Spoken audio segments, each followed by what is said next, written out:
So Behavioural Supports Ontario is a $40 million provincial investment addressing the needs of older adults with responsive behaviours. And you know, when my phone rings, I hear from families and I hear from healthcare workers that talk about this issue and wondering when it's going to be addressed and who's going to address it. So I'm pleased to say that when they do call me, I can talk about this investment and the work that we're doing in Erie St. Clair.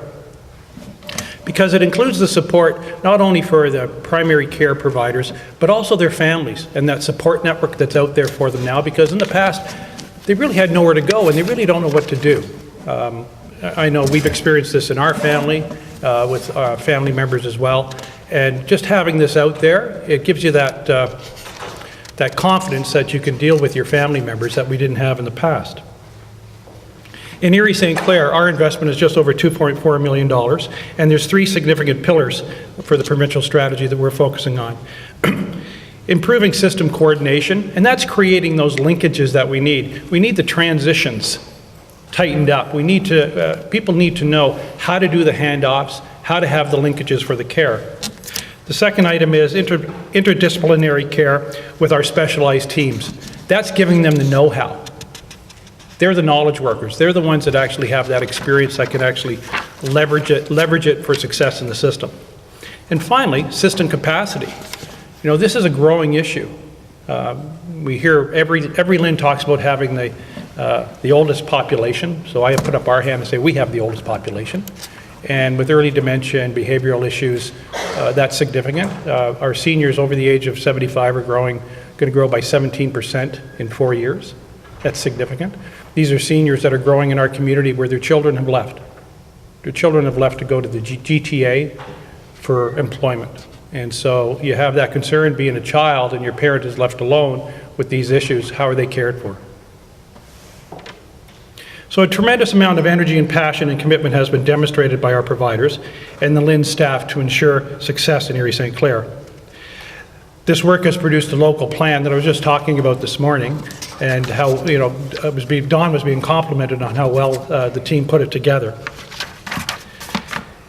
So together, already, I'll read some specific accomplishments. We've identified and empowered 5 long-term care home leads who work with other area homes to expand their knowledge and ability to care for responsive behaviors.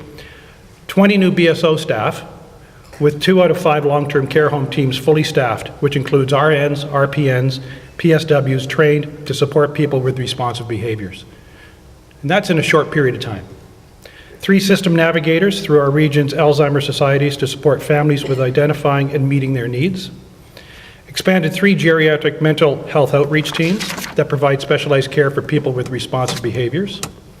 Knowledge exchange coaches and a BSO project manager to coordinate the rollout and ongoing education required to make BSO a success. CCAC has hired a case manager devoted to ALC patients with responsive behaviors at Hotel Dieu, Windsor Regional, and Leamington.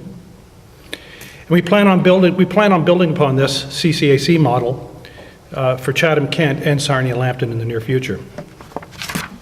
Some early successes: training over 500 local care providers. It's amazing. Over 500 have been trained. The case manager who started in September has successfully changed the status of 5 ALC patients from ineligible for long-term care to eligible. Now, 5 may not seem like a huge number, but if you work in a hospital and you're at 105% capacity, and if you can move 1 patient, you increase flow. So that means that patient that comes in the emergency room with a cracked hip, who's sitting on a stretcher, will now get a bed. So every person counts. 3 geriatric mental health outreach teams have cared for over 470 people this year. And Jillian, who is one of the system navigators working with BSO, shared her story, and I just want to go over that as well because it's very personal. The caregiver felt that her husband's and her own quality of life were not being considered when decisions were being made about their care plan and a possible transfer to another facility. Jillian brought together all the providers to review their case and educated the team on options that would help with responsive behaviors they were dealing with. The end result is that the person was not transferred and the family was given the time they needed to understand their options and make the right decision for them. So a powerful local story that was shared with the team for a positive result. So as the theme of today's meeting suggests that we have just begun, But when you consider the work that's been accomplished already, the training that's been accomplished, today's recognition that we have over 80 people here for this session is very positive response to the program. So thank you for your attendance. Thank you for inviting me, Mary Ellen. I'm glad to be here. So thank you.